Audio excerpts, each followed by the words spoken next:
Hi guys, कैसे हो सब। तो जब हम पढ़ाई करते हैं ना तो बहुत सारे चैप्टर हम नहीं कर पाते या फिर हमें समझ में नहीं आता है। अभी एक बच्चे का कमेंट आया, दीदी क्वांट समझ में नहीं आता है, क्या करूँ। देखो मैं आपको सॉल्यूशन बताती हूँ।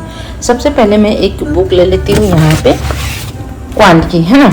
अब पढ़ना कैसे होता है वो मैं आपको समझाती हूँ। यहाँ पर मैं बुक लेकर बैठ गई और सबसे पहले मैंने देखा कि यहाँ पर कितने चैप्टर हैं। एक सेकेंड, यहाँ पे आप चैप्टर देखोगे तो नंबर सीरीज है, सिंप्लीफिकेशन है, परसेंटेज है, एवरेज है, रेशियो, प्रोपोर्शन, एलिगेशन है। यानी कि टोटल अगर देखा जाए तो हमारे पास 22 चैप्टर है, जिसमें से परम्यूटेशन एंड कॉम्बिनेशन के कम ही क्वेश्चन पूछे जाते हैं, प्रोबेबिलिटी के कम क्वेश्चन पूछे जाते हैं, मेंसुरेशन लगभग ना के बराबर पूछे जाते हैं ना।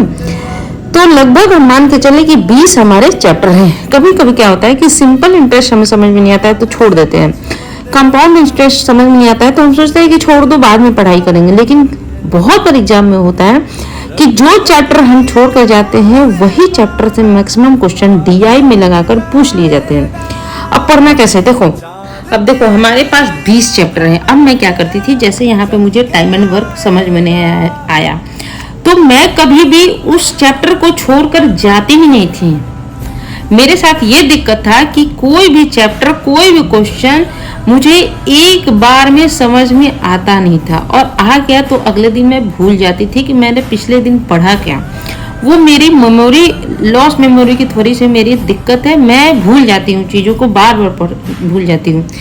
तो मैंने ये देखा कि मेरे अंदर ये समस्या है कि मैं भूल जाती हूँ, मैं चीज़ों को पकड़ नहीं पाती हूँ। अगर कोई बच्चा कोई चैप्टर 1 घंटे में समझ जाता है तो मुझे उसके लिए 10 दिन चाहिए होते हैं। कोई बच्चा 1 दिन में समझ जाता है तो मुझे उसके लिए 20 दिन चाहिए होते हैं। ऐसे ऐसे मुझे समय लगते थे। तो मैंने सोचा कि अगर मैं इस फील्ड में आ गई हूँ तो मैं गिव अप कर दूंगी तो कोई फ़ायदा नहीं होगा। अगर मैं चीज़ों को छोड़कर भागने लगूंगी तो कोई फ़ायदा नहीं होगा। मैंने क्या किया, जैसे मुझे टाइम एंड वर्क समझ में नहीं आता था तो मैंने क्या किया कि इसको 1 बार पढ़ा, 2 बार पढ़ा, 3 बार पढ़ा, 4 बार पढ़ा, 5 बार पढ़ा, 50 बार पढ़ा। यस गाइस, मैं सही बता रही हूँ, ठीक है। मैं किसकी कसम खाऊं आपको यकीन दिलाने के लिए। मैंने एक चैप्टर को 50 बार, 55 बार, 60 बार पढ़ाई किया है, तब जाके मुझे क्वांट में 30 में 28, 27 नंबर आते थे। और एक समय ऐसा था कि 30 में मुझे 2 नंबर 4 नंबर आते थे, क्वांट में 2 नंबर 4 नंबर आते थे, इंग्लिश में 2 नंबर 4 नंबर आते थे, रीजनिंग में। तो मैंने कंसिस्टेंसी बरकरार रखी। मैंने ये कहा अपने आप से कि अगर मैं कमजोर हूँ, अगर मैं पढ़ने में बच्चा कमजोर हूँ तो मैं पीछे नहीं भागूंगी। अगर किसी को 1 दिन में समझ में आएगा तो मैं उसको 10 दिन पढ़ के समझूंगी, लेकिन मैं उसके बराबर चढ़ूंगी। तो मैं ये सोचती थी कि अगर कोई इंटेलिजेंट बच्चा है ना तो मुझे उसके बराबर रहना है, मुझे उसके पीछे नहीं रहना है। और मेरे अंदर ये रिग्रेट नहीं होना चाहिए कि अरे मैंने ये चैप्टर छोड़ दिया, इसकी वजह से मेरा सिलेक्शन नहीं हुआ। तो सफलता का सबसे बड़ा जो फैक्टर होता है वो होता है लॉट्स ऑफ प्रैक्टिस।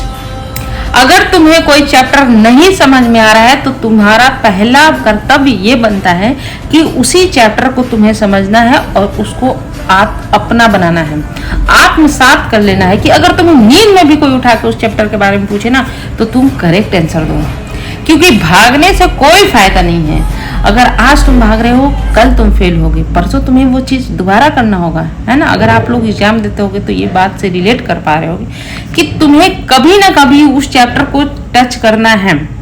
आप किसी चीज़ को छोड़ नहीं सकते हो। हाँ, ये मैं बोल सकती हूँ कि 70-75% पढ़ के छोड़ सकते हो अगर बहुत दिक्कत है, लेकिन 100% छोड़ देना ये मतलब मुझे उचित नहीं लगता है। तो ऐसे ही पढ़ना है गाइज। कभी नहीं बोलना है कि मुझे क्वांट समझ में नहीं आ रहा है, रीजनिंग समझ में नहीं आ रहा है, इंग्लिश में समझ में नहीं आ रहा है। अरे एक बच्चा सीखता है, जब वो सीखता है तो क्या उसे कुछ पता होता है? सीखते सीखते ना वो सब सीख जाता है। जब हम बच्चे थे तो हमें नहीं पता था ABCD क्या होता है, क ख क्या होता है, 1 2 क्या होता है, लेकिन प्रोसेस अपनाया जाता है, धीरे धीरे सब कुछ सिखाया जाता है तो हम सीख जाते हैं ना। सेम चीज होता है ये, कोई भी चीज कठिन नहीं है। अगर तुम्हारे अंदर मतलब हार्ड वर्क का जुनून हो, तुम 2 घंटे सो लेना, 4 घंटे सो लेना, जब सिलेक्शन हो जाएगा तो ज्यादा सो लेना, है ना। लेकिन रगड़ के पढ़ो, इस साल दबा के पढ़ो, इस साल एकदम एक एक चैप्टर को 50 बार रगड़ दो, 100 बार रगड़ दो, है ना। सब कुछ त्याग दो। इस बार का तुम्हारा रेजोल्यूशन होना चाहिए कि इस बार मुझे सिलेक्शन चाहिए।